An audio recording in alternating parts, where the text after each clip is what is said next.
I will give you our first person to come and form the group. Our grammarian today is Chris Nibby, and he will share with you the word of the day and the grammarian's role. Please welcome Chris.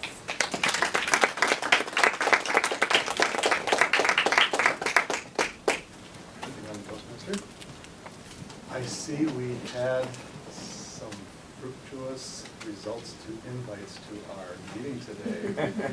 Very pleasant, very pleased to see that.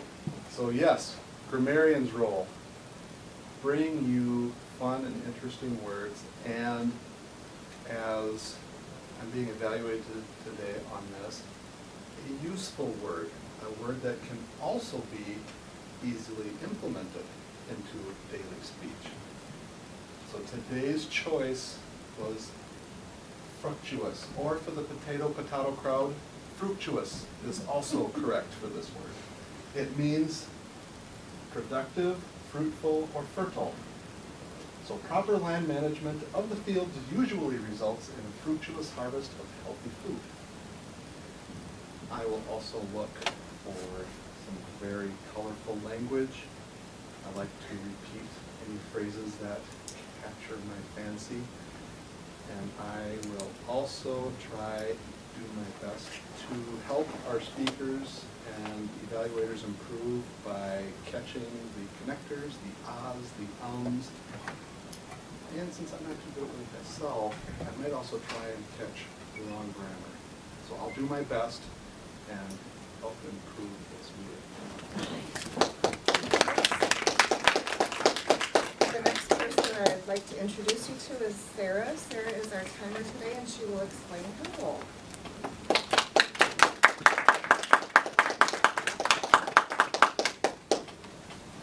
Fellow Toastmasters and many guests today, good to see you here.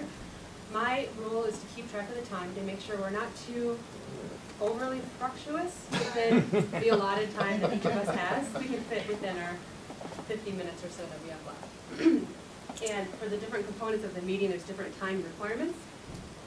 For the humor inspiration master, that's 1 to 2 minutes. And when you've reached 1 minute, or the lower time limit, you'll see the green card. At 1.5, you'll see the yellow. And at 2 minutes, you'll see the red.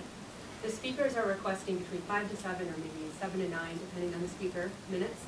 And when 1 minute, when you've reached the lower ends, when you have 2 minutes remaining, you'll see the green card. And then also there's lights in the back. You're not familiar with that? At 1 minute remaining, you'll see the yellow, and no minutes, the red. And if you go 30 seconds over, then we have a buzzer, which I'll buzz if I have the heart to do that for you. The table topics are 1 to 2 minutes, and similar to the humor inspiration, you'll see the green at 1 minute, 1.5, you'll see the yellow, 2 minutes, you'll see the red.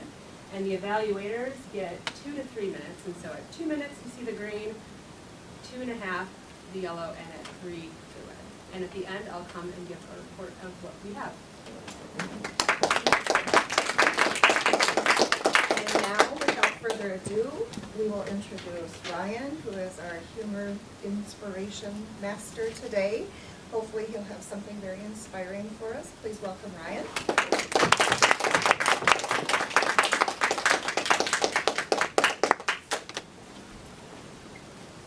With the new year, it's a time of new beginnings. So I'd like to share a couple of thoughts with regards to new beginnings.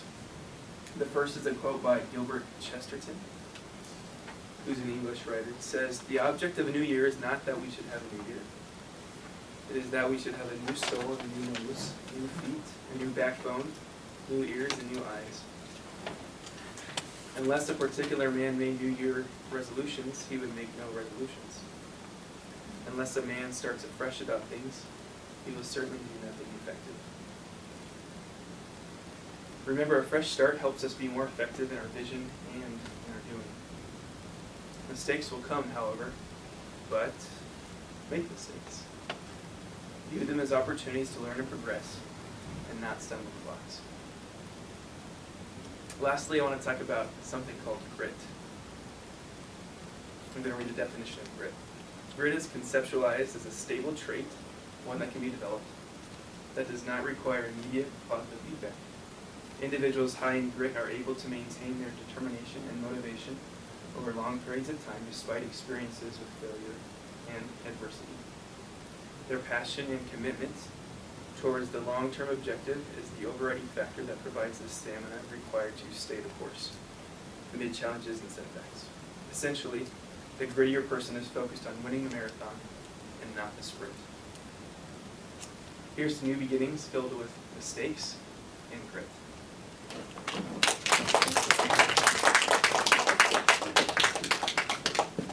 For our guests today, just to inform you, we have a series of roles throughout our meeting on our agenda. You see them listed here. And part of the purpose of these roles is to give everyone a chance to speak, but also leadership opportunities. Toastmasters isn't just about speaking or presenting efficiently, effectively. We also have a leadership component to our training program, so I'm just mentioning that so you understand.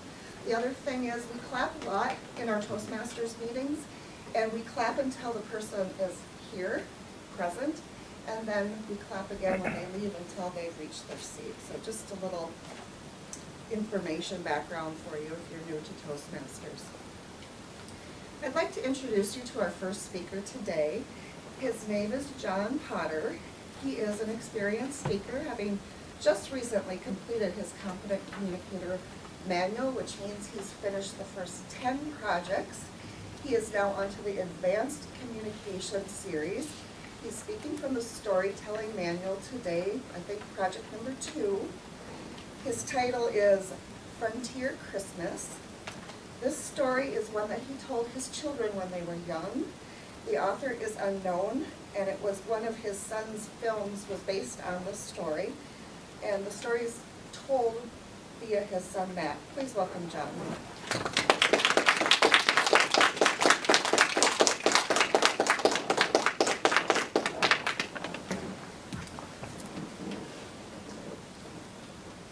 I never had much compassion for the lazy, for those who squandered their means, but for those who were out, down and out, and he had helped. He had a heart as big as all of the outdoors. It was Christmas Eve, 1881. I was very sad, down the mountain. I realized my parents weren't going to be able to give me that rifle that I've always wanted. I was 15 years old, and that rifle is everything that I wanted. We did chores early that Christmas Eve. It was a cold day outside. We had supper, and I went down and stretched out by the fire and took my boots off. Pa did something unusual. He didn't get down the Bible to read. He went outdoors. He got his jacket and gloves and everything, went outside. I wondered about it for a minute, but the fire was nice and warm, and I was relaxed. A few minutes later, Pa came back in. Matt, I need your help. I knew what that meant. It's time to get my jacket and coat and hat on with no dilly-dallying. He was not one that liked people to dilly-dally around. Got outside, and the team was hooked to the sled. They come on up, Matt, and we went up on the sled and got around to the woodshed. Said, okay, Matt, we need to put the high sideboards on. Oh my, what are we gonna do? So I got the high sideboard, went in the woodshed and started filling up the sled all full of wood. This is a wood that I spent all summer hauling down from the mountain and all fall sawing and splitting up so we'd have wood for the winter. It got so large that I didn't even know if the team was going to be able to hold this sled. It's like I had no idea where we were going and what was going on. Matt, Pa said, Matt, come on into the smokehouse. We got a big side of bacon and a large ham. And then Pa went into the house. What are we doing? We're not wealthy. We don't have a lot of money or anything. We have our food and we have the land and we have plenty to eat. Came out with a sack of flour on his shoulder and a small bag in his hand. Got up on the sled and we drove down about 2 miles. I finally asked Pa, where are we going? He said, Matt, have you been by Will Jensen's lately? He says, no, I haven't. He says, Matt, I was by there on the way to town. And they're out of wood.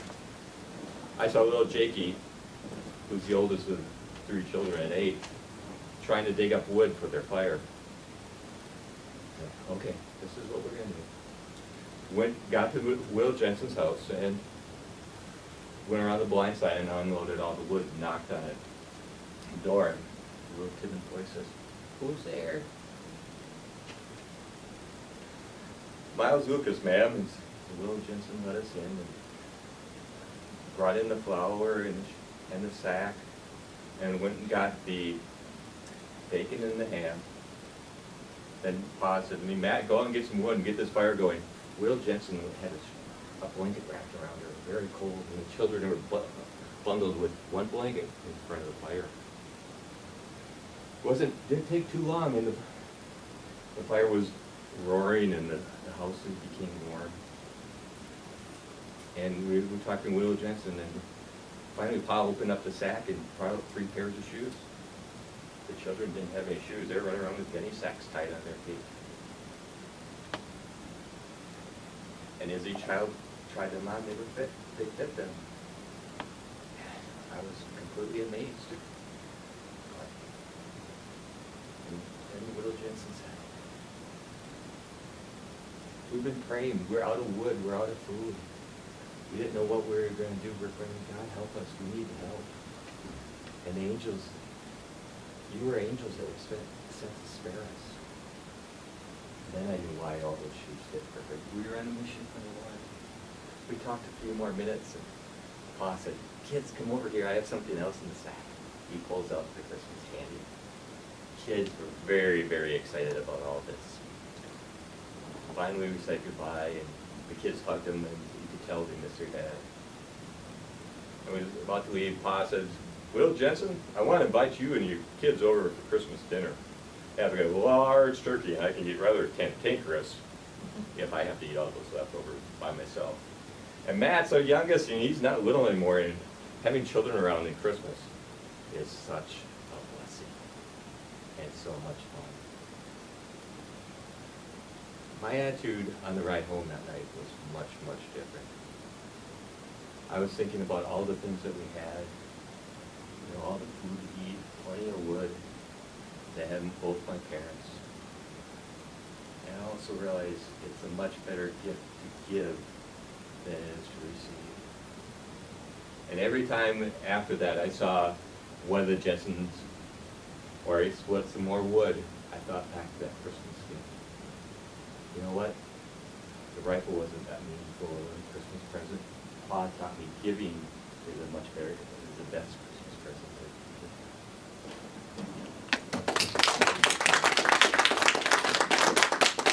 And now I'll ask our timer for 1 minute for evaluations.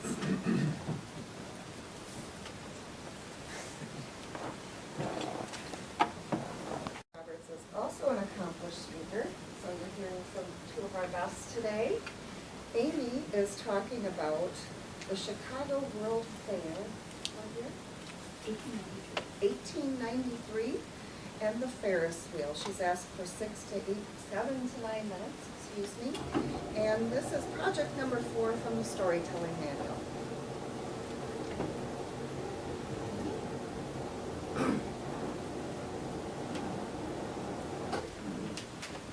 In 1890, Chicago wins the bid over New York, Washington, D.C., and St. Louis to host the next World's Fair.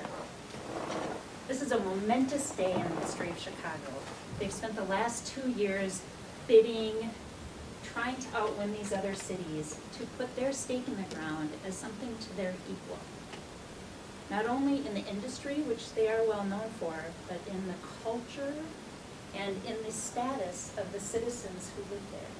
The World's Fair is going to put Chicago on the map. Not only that, but it's also to show the world, and especially the Americas, that the Great Fire that occurred in 1871 is behind them, that they've moved forward, and that they can now stand with the best of the cities in the Americas at the time. They hire Daniel Burnham and John Wilborn Root, Burnham and Root, as the two individuals, their firm, who's going to oversee all of the construction of the buildings, put together the full plan for the fair, the exhibits, the landscaping, everything that will be on with the fair goes up through these two individuals.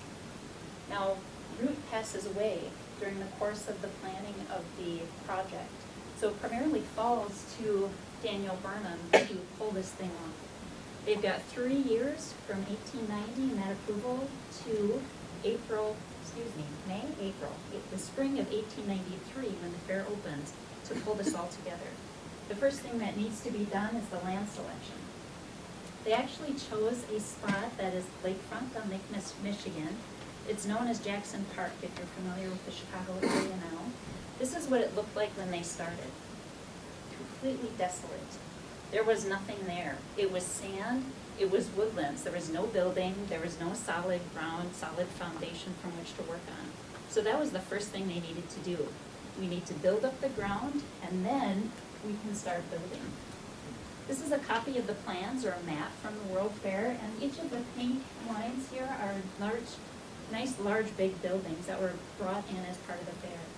And Daniel Burnham, being an architect himself, was familiar with a lot of the upstanding and well-known American architects of the time.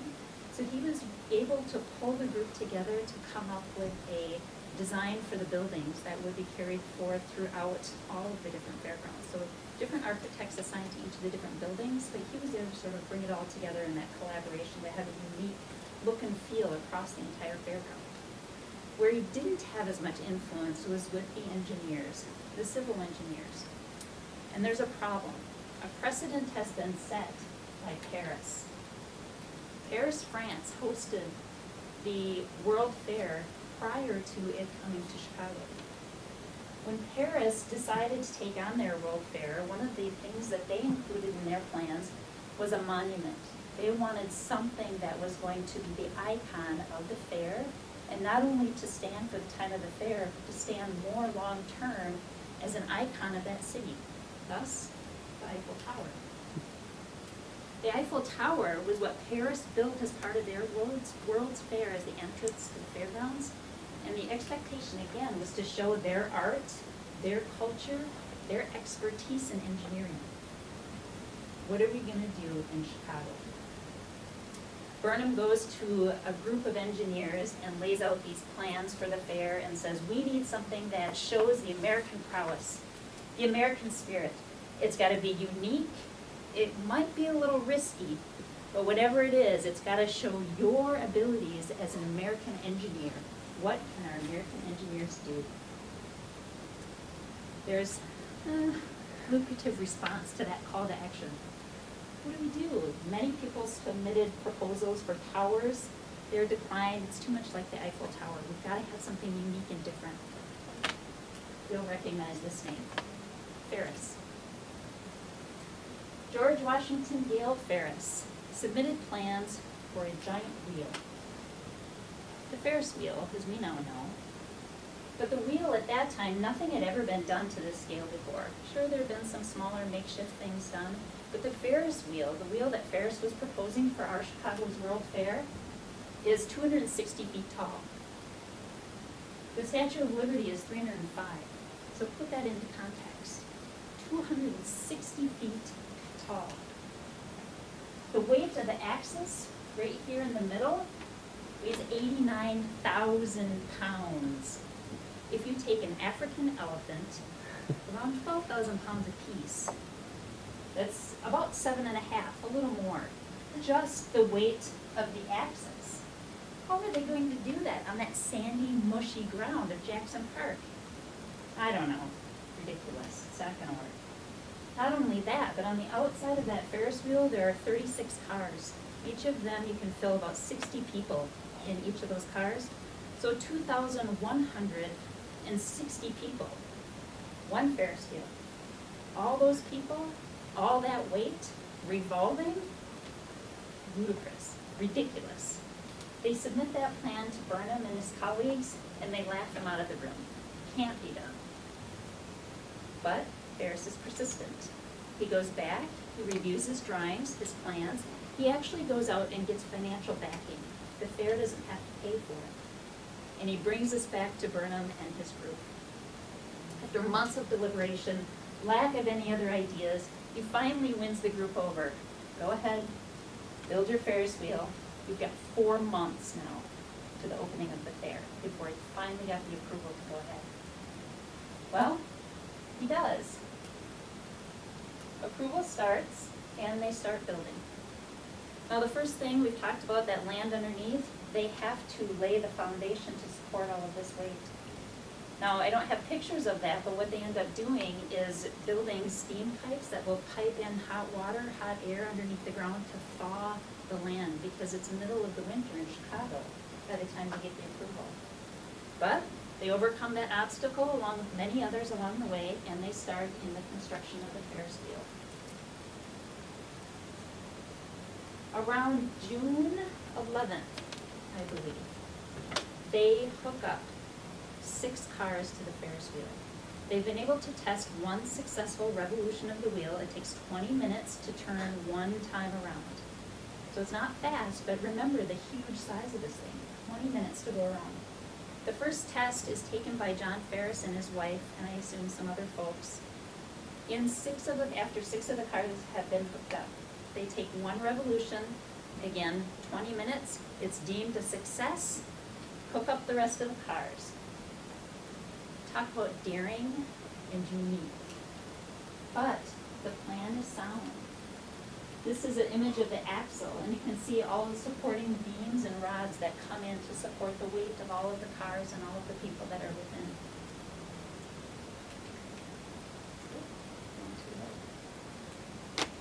This is an image of the cars, and again, each one of these I think weighs around 26,000 pounds, so that's in addition to the weight of that axis, the 7.5 elephants. So in total, this thing, I believe, it's over 1,000 tons of weight that's being now supported and revolving around. But we all know the name, the Ferris wheel. It proved its purpose. It was an icon of the fair. Everyone knew about Ferris and the wheel, and it drew more people into the city. I can't remember, I think it's 29 million people, 27 million people in total visited the Chicago World's Fair that summer. It ran from that May date through October. Just that summer. 29 million people. It's amazing. And the icon still stands with us today. Like the Paris Eiffel Tower, we have that image in our mind. It is an icon. The Ferris wheel is the same thing, showing and demonstrating the uniqueness, the capabilities of American engineering.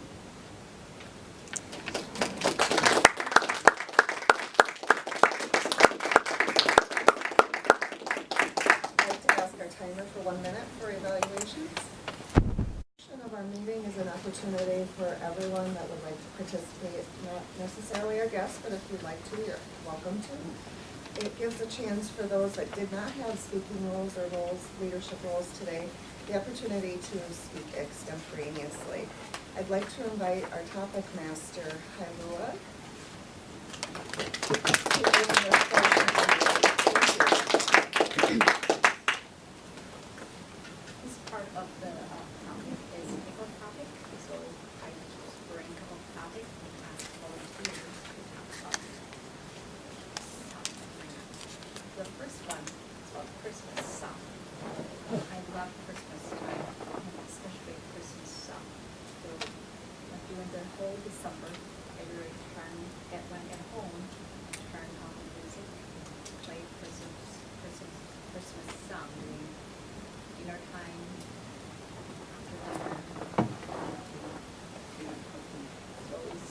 Those make me feel warm in my heart. So I'd like to ask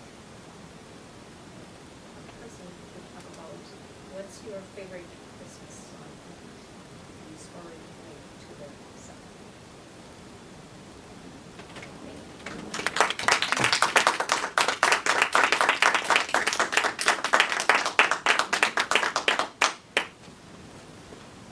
I'm going to deviate a little bit talk a little bit about my favorite Christmas song, but more about the experience of Christmas and what the songs make me feel warm as well. My family and I were lucky enough to escape the Minnesota winters and to go to Florida to be warm during Christmas. So all the songs made me feel great. I learned a lot about the Key West area on this trip. And there were many different folks that had street bands and interesting music. And some of them even included wild animals in the music. But regardless of that strangeness, the music itself was amazing. And every time I see a rooster now, I think differently about Christmas and being warm. That's a whole other speech. We had escaped to Florida to get away from the Minnesota winters because we lost our father this year. It was really difficult emotionally for our whole family to be happy during this time. So we decided, let's just escape, let's just do a vacation and kind of get away from that and be together. Where do we want to go? The first thing Spencer yells, my son, the beach! Okay, we're going to the beach. And my sister-in-law said, well, I don't want to go somewhere remote. I can't handle sand and all of that. I'm more of a shopping and entertaining and dining person. Okay, so where do you want to go? Let's go to Key West. It's got enough for everyone. Okay, let's go to Key West. So my mother-in-law decided, let's rent a house instead of staying at a hotel. And the person that had rented the house to her said, we'll decorate for Christmas so you don't need to worry about that. Perfect. We arrived at the house. It was an amazing older home that was renovated, and it was all decked out for Christmas. And again, it had warm, wonderful music. Even when we entered the home, they left the music in. And so I always will remember this music that they had. It's kind of an eclectic calypso sort of Jamaican kind of music going on in the background. And entering the home, and it's warm. We're swimming in the middle of Christmas. And this amazing pool, a dip pool that was there too. So again, every time I hear a rooster crow, I'll think of that.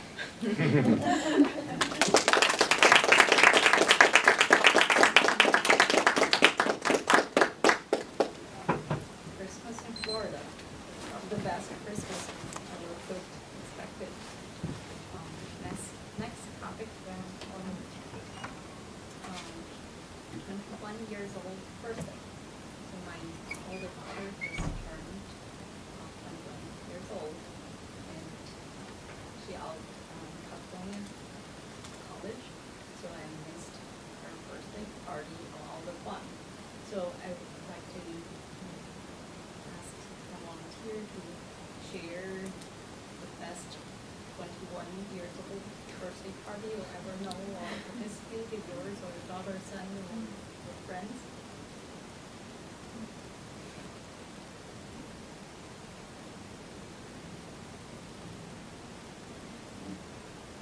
Or any other birthday.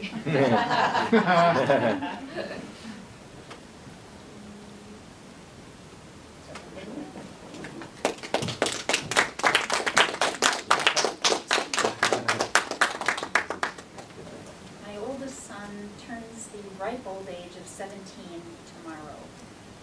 So when I think about his 21st birthday,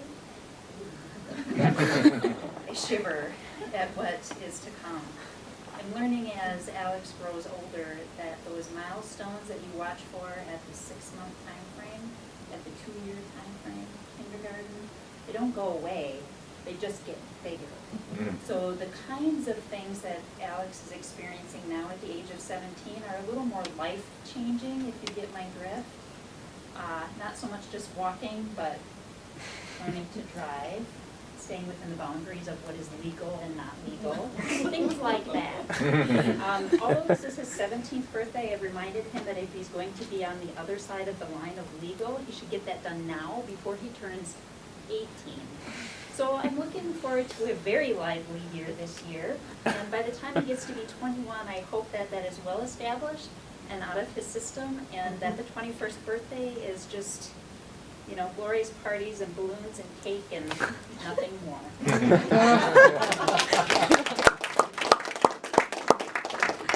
Thank you, Lula. And from our speaking to our evaluation portion. And for that, I would like to welcome Brian to help us with the general evaluator role today.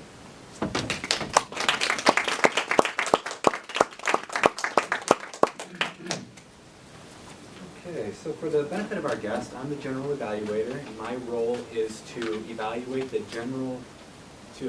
meeting in general. So I'll be calling on a team to assist me with giving feedback and evaluate the feedback as well. So without further ado, I'd like to welcome our first evaluator, Greg, who's going to be evaluating John's speech.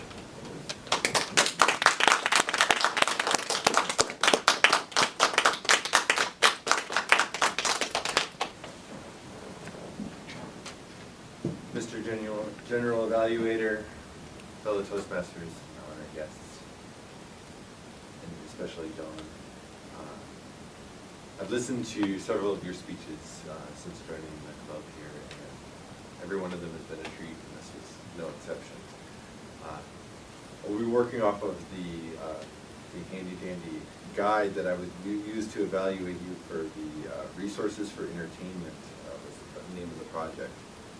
So I found that the audience was engaged with your speech. It wasn't particularly a humorous speech, so I couldn't use laughter as oh yeah, people were entertained.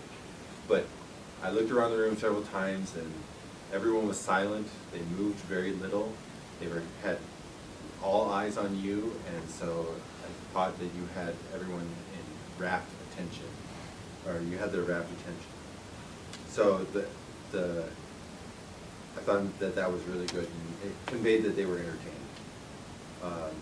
The speech itself was a story, and I thought it was well thought out. There was a lot of nuance to the story, and I was especially appreciative of the fact that you avoided using modern anecdotes when telling a story from a historical time.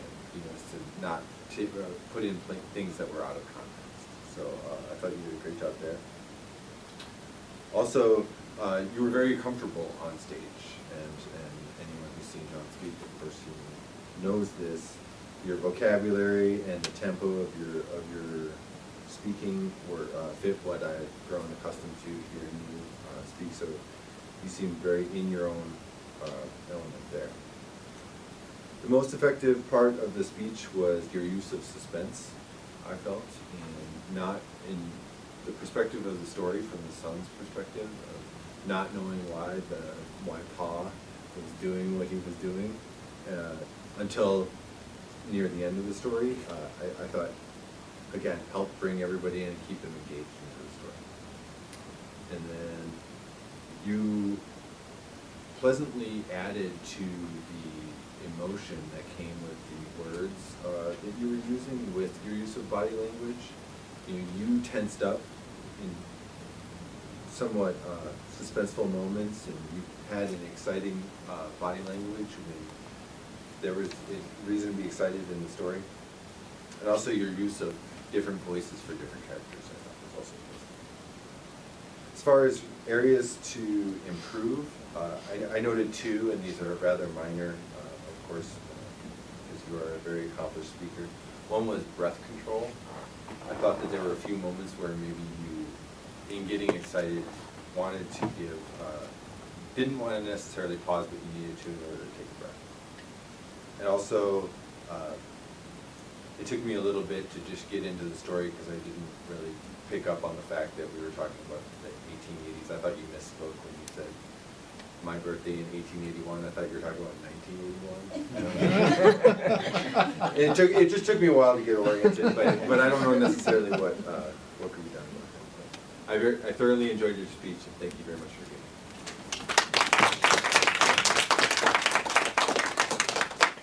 I'd like to just reiterate how my thoughts anyways on John's speech. I thought he did a great job, and the tempo again was just great and very suspenseful, so I appreciate that speech that he gave as well. For the next evaluator, I'd like to welcome up Derek, who will be evaluating Amy's speech.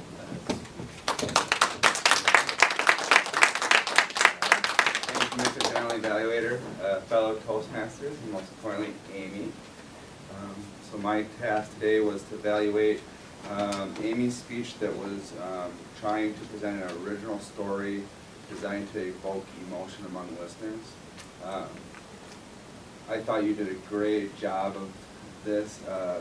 So the emotions that I kind of felt, I felt like this was kind of like a boxing movie where you have like this underdog city. I felt like the character was like Chicago that was seeking redemption, and how you went through the amount of stress that went through in your, when you were talking about, I believe it was the first guy, Dan Grumman, and how he was kind of doing a call to action and clenching his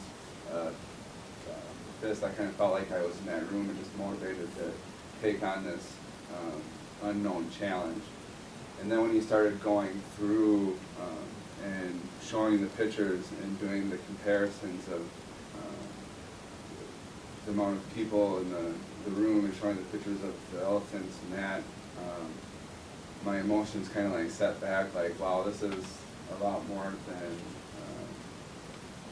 I had ever thought about that went into engineering something, and how you tied in kind of Paris as setting this upward standard, so there was kind of this other character that we're like trying to outdo until the end when we saw the Ferris wheel. So what I was thinking, like I had never, after seeing your speech and the emotions, I had never, when I see a Ferris wheel, it just doesn't evoke my responses. To me, it's just usually at some local fair, and your speech would really take me back to that moment of the emotion of going through such a huge project like that. I had a chance to work with Amy a year and a half ago in a work setting in a project, and the way that you can get up and just create positive energy in a room, and the way that you were able to go up and speak inspired me to say, I want to learn how Amy does that. And when I found out she was in Toastmasters, that was one of the inspirations for me to come to this room. So today I came here and saw you in action. It didn't disappoint. It's a great speech, and a lot to learn from the way that you can come up here and invoke emotion over just a project like a Ferris wheel and just pull that out in people and hold the room aloft. So thank you for your speech.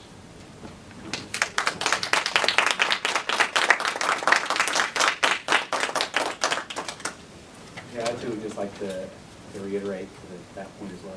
You are a devoted speaker, and I guess from my perspective, I took that more as an educational speech, and so hearing from a different opinion, a different side of how that evokes emotion, kind of a David and Goliath situation was actually pretty interesting for me to hear that. So thank you. Next we'll hear from the grammarian Chris, and he'll give us an update on the word usage, our fructuous meeting so far. Oh, there's another one.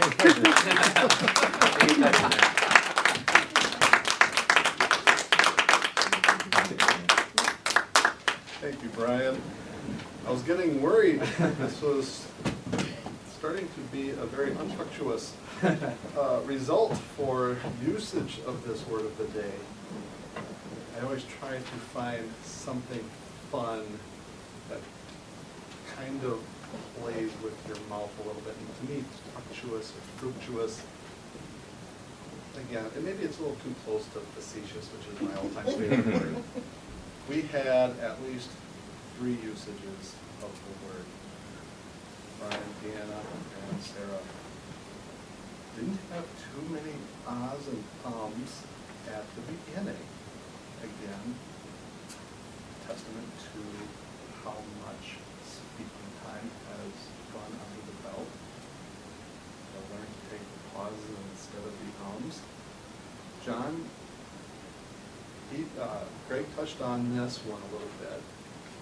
I caught it's like or like a couple times, his comment about keeping the speech period accurate. For some reason that just stuck out at me almost like a rock in the gunny sack, while you're walking otherwise, that was a really, I like that story a lot.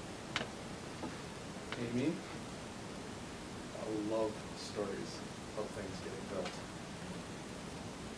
However, there were a few grammatical slip-ups that were almost missed. You said that there was a lucrative response, and I think you maybe have wanted to say lukewarm with the lack.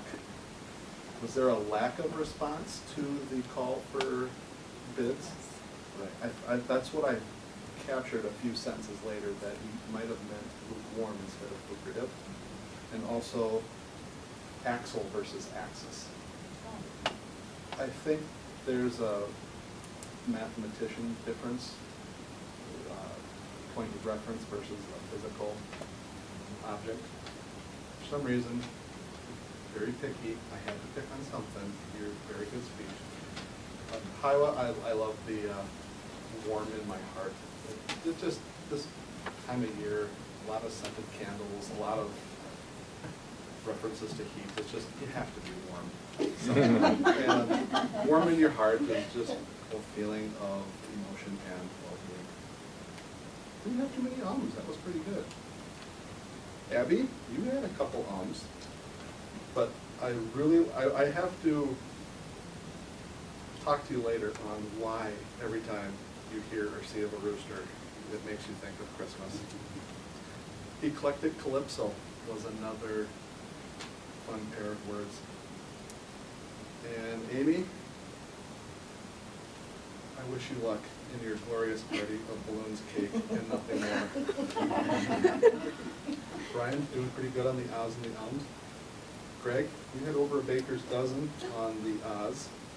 And another thing to maybe watch is the instant deja vu with some words. I heard the and was a few times in your evaluation. Just for our guests, I'm not picking on him, but these are some things that may distract in a speech. So those are just things that caught me very disappointed. I thought you would have fun with that. I wrote a sentence down, I forgot. I did the same thing. Derek, you did have quite a few ums. Maybe focus on more pauses a bit, but really good review. Thank you. Other than that, thank you.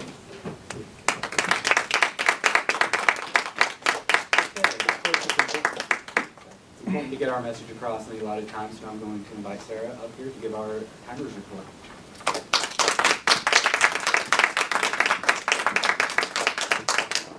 Thank you again, fellow Toastmasters for General Evaluator. For the most part, we stayed within our time limits. I was very impressed. Ryan, the Humor Inspiration Master, was at 1:36, right within the 1 to 2 minutes.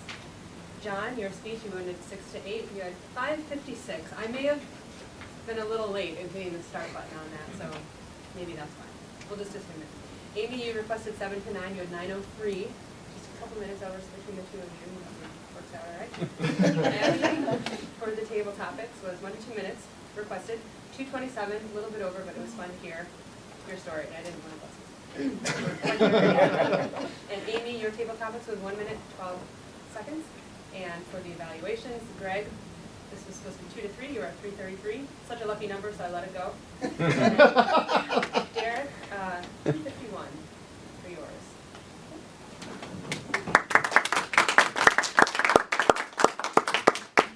So now it's my pleasure to give the comments on how the meeting went overall. So I've said, reiterate 3 times now, so I'm going to try a different word, regurgitate. Hopefully that'll sink in. I'd like to emphasize what Ryan spoke to us about in his inspirational speech about making mistakes and having grit to carry on. I really like that inspirational speech. It was great, especially for starting out the new year, kind of a clean slate. So just remember that. I thought we did really well on the table topics. We're very appropriate. We had to talk about Christmas songs and 21st birthday, which I thought were very, very wonderful. The speakers were very prepared. I was very impressed. John gave a great story on giving and not receiving, which is always really important to remember all throughout the year, not just during this time of the holiday season. Then Amy educated us on the 1893 Chicago World's Fair, which is very informative and very inspiring as well. The only suggestion that I could give is that we do have a few guests here, and it maybe would have been nice to introduce them, just to welcome them all to Toastmasters and make them feel like they are very special and welcome guests, which you are. That's the only suggestion that I had. We are a little bit over time, I believe, but other than that, it's not a huge deal. So that's my report. Now watching the whole back. Thank you, Brian. You stole my thunder a little bit because I was going to ask our guests to actually introduce themselves. So could we start at this side of the room? I'll just say your name and where you're from and. Bridget Driscoll from Nita, Wisconsin. Julie Potter and John Black. Nice to meet you. I'm Miranda Stru. I work here at Mayo Human Resources with Andy. Welcome. I'm very glad that you were able to come, and please know that you are welcome to come back anytime you'd like to visit us again or join us as a member. We'd love to have you. Mr. President, do we have any messages for the club today? No, we do not have anything that I can think of. There is a learning opportunity coming up for the officers that I for some reason it's just escaping me, but just to let officers know that there is another learning opportunity if you did not happen to make it in December. I will give that out to those, but other than that, Happy New Year. Welcome to the new calendar year. All right. Thank you. I thought maybe I was missing a cue. All right, all right. We also received a notice yesterday. We haven't circulated it yet, but for those that might be interested, there is a stand-up comedy, not a contest, but an event in the cities in February. So we'll circulate that if anybody's interested in joining. It looks like it's going to be fun. They're taking 10 to 12 people as stand-up comedians. So with that. It is a Thursday. What's that? It's on a Thursday. Okay, thank you. For January 13th, our Toastmaster, Andy.